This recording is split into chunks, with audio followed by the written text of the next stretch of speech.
রামনবমীর আগে অযোধ্যায় পায়ে হেঁটে যাত্রা শুরু করলেন মালদার দুই যুবক। মালদার মোথাবাড়ির বাসিন্দা এই দুই যুবক সুমন রায়, দীপ রায়।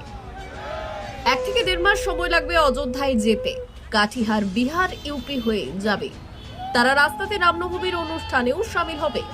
ইংরেজবাজার শহরের পোস্ট অফিস মোড়ে ইংরেজবাজার নাগরিকরা এই দুই যুবককে সম্বর্ধনা দেয়, শঙ্খধ্বনি বাজায়, ফুলের মালা পরায় এই দুই যুবককে। তারপর এই দুই যুবক অযোধ্যার দিকে পায়ে হেঁটে যাত্রা শুরু করে। বলতে কি আমাদের যাওয়ার কথা ছিল জানুয়ারির 22 তারিখে, তো আমাদের মার্চের 22 তারিখে আমরা পুজো করি রামের 12 ফিটের মূর্তি তুলে। এই ব্যস্ততার কারণে যাওয়া হয়নি বলেই আমাদের যাওয়ার প্রস্তুতি নিয়েছি। আমরা কিভাবে প্ল্যানিং যাওয়া? পায়ে হেঁটে যাবো। কোথা থেকে? মালদা থেকে। কোনটা হয়ে যাবা? আমরা কাঠিয়ার দিয়ে যাবো। কতদিন লাগবে? আমাদের 1 মাসের মতো লাগবে। বাড়ি কোথায় তোমাদের? আমার বাড়ি মালদার, আমি থাকি হচ্ছে শাহপুরে। আমার বাড়ি মোথাবাড়ি, থাকি শাহপুরে। কি নাম দুইজনের তোমাদের? আমার নাম সুমন রায়, ওর নাম দীপ রায়। সামনে তো রামনবমী, রাস্তায় হবে রামনবমী। আর ভোটের ব্যাপারে কি বলবো? সামনে তো ভোট আছে। আগে রাম, আগে হিন্দু, তারপরে কোনো ভোট। আর আমরা চাই যে কিছু সেকুলার হিন্দু, ঠিক আছে, তাদের যাতে ঘুমটা ভাঙে।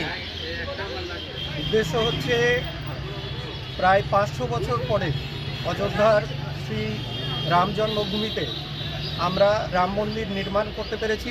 ভগবান শ্রী রামচন্দ্র আবার নিজের ঘরে ফিরে এসেছে। সেই আনন্দের মুহূর্তে আমাদের মালদা থেকে তারা সামিল হতে পায়ে হেঁটে ভগবান শ্রী রামচন্দ্রের প্রতি শ্রদ্ধাবশত পায়ে হেঁটে অযোধ্যায় যাচ্ছেন ভগবান শ্রী রামচন্দ্রের মন্দির দর্শন করে। কি নাম এ দুইজনের? এদের নাম হচ্ছে সুমন রায় এবং দীপ রায়। দুজনেই মালদার বাসিন্দা, দুজনেই মালদা থেকে অযোধ্যায় পায়ে হেঁটে। মালদা কোথায় বাড়ি এদের? মালদার হচ্ছে মোথাবাড়িতে এনাদের দুজনে বাড়ি। কতদিন সময় লাগবে যেতে? মোটামুটি 1 থেকে 1.5 মাস পুরো সময় লাগবে কোনটা যাওয়া এবং আসা। কোন রুট দিয়ে যাবে? কাঠিয়ার হয়ে ইউপি ঢুকবে, সেখান থেকে বিহার হয়ে তারপরে সেখান থেকে সামনে তো রামনবমী। হ্যাঁ, কিভাবে?